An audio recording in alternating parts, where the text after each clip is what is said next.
Welcome to the show IELTS and PT Q&A. I'm your host Rahul Verma, and today we are going to introduce you to PTE Core. Our viewers have so many questions related to PTE Core, and to answer all your questions we have Mr. Tanveer Singh. He's our subject matter expert. So sir, our viewers have kept on asking so many questions on PTE Core, what it is, how it is different from PTE Academic, and what is its reliability. So my very first question to you is, what exactly PTE Core is? Okay, so PTE Core, it's actually a computer-based test, which is totally AI-based. So during this exam, you will be judged on the basis of your general English, speaking, writing, reading and listening. So while you'll be attempting this exam, so this exam is only for the Canadian migration or the work visa or the permanent residency. So if you want to go Canada and you want to apply for your migration, work visa, or if you want to apply for the permanent residency, then this is the best exam for now, which is having quite a role in the market for. Okay, and how it is different from PTE Academic? Okay, so if I would be saying on a general sense, the PTE Academics and the PTE Core, 75% of the exam is exactly the same. So when you'll be attempting PTE Core, you will be getting many of the questions which have been attempted in the PTE Academics as well. For example, the general difference, if I would be saying to you, so in PTE Academics, we have a total number of 20 questions, whereas it is 19 in PTE Core.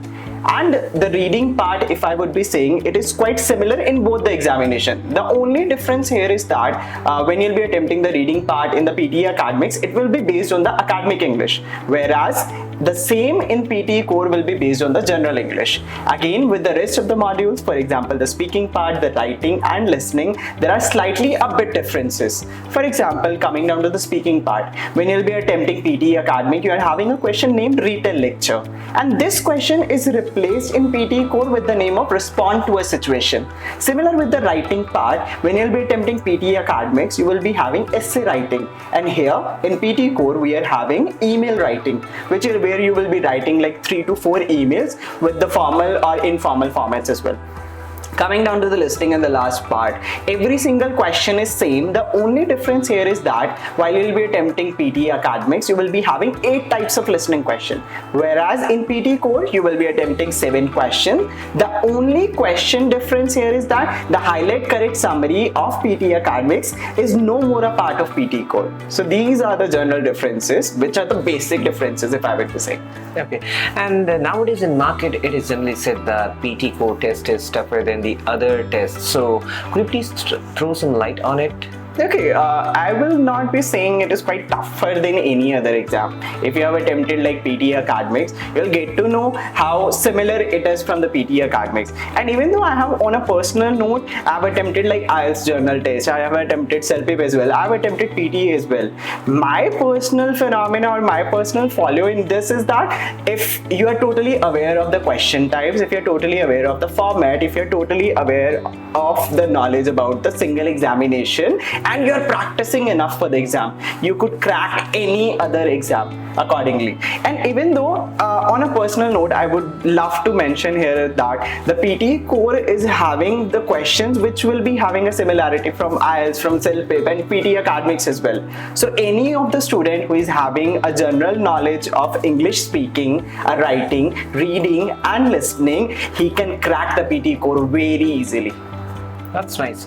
Let's say if a candidate is applying for a PR in Canada and he or she wants to appear for PTE Core test, so what will be his core requirements? Okay, so many of my students, even though ask the same question, they see there is the band requirement and there is core requirement as well. There are different kind of criteria in the market. Coming down to the PTE Core, the PTE Core will assess your English on the basis of the CLB, which is Canadian Language Benchmark. So the scores are totally based on the CLB. For example, if you want to go for the permanent residency in Canada, for example, we'll be saying that when you'll be attempting IELTS, you just need a requirement of 777-8, whereas in PTE Core, you will be having a requirement of CLB 8 or CLB 9. So there will be a different requirement for every single type of visa, whether it is the migratory visa or the work visa or the permanent residency. And if you need to look for more information into the same, you need to visit the Canadian official website for IRCC. You will be getting all the requirements along with the professions there. Okay, on an average, how much time a candidate takes to prepare for this test? Okay, so I have mentioned like already before, like if you are totally aware of the test format and if you know what to do and what not to do in the same examination, and again PTE Core, it's an AI based exam which will have many of the things where you can apply your tricks and tips. So according to me, a preparation for a month or a maximum of 2 months, it is enough to appear for the PTE examination, PTE Core, sorry. Okay, what is the reliability of this test? Okay, so PTE Core is an exam which is totally a computer-based test, and the scoring criteria, the marking, and even the question attemptation, everything is based on AI. For exam booking, from exam booking until your result, which you'll be getting within like 2 working days, everything is based on the AI and computer. So again, there is no human interference here. There is no human involvement. The human involvement is that the person is going to make you sit over the computer, and that's it. And then you'll be attempting your exam, you'll be submitting it, and it will be checked by the AI. So there is no human interference. Then yes, again, if I would be saying, so it's a complete reliable exam which is having a complete credibility. You can trust a lot to this exam, and you can attempt anywhere in the world. There are approximately like 400 centers in the worldwide, and it is an exam where you can attempt approximately into 150 countries. So again, yes, it's one of the most reliable exam which I've attempted so far. Thank you so much for answering all our questions from our viewers' side. That's all from today's session. Join us next time for more information on IELTS and PTE. Stay tuned. Goodbye.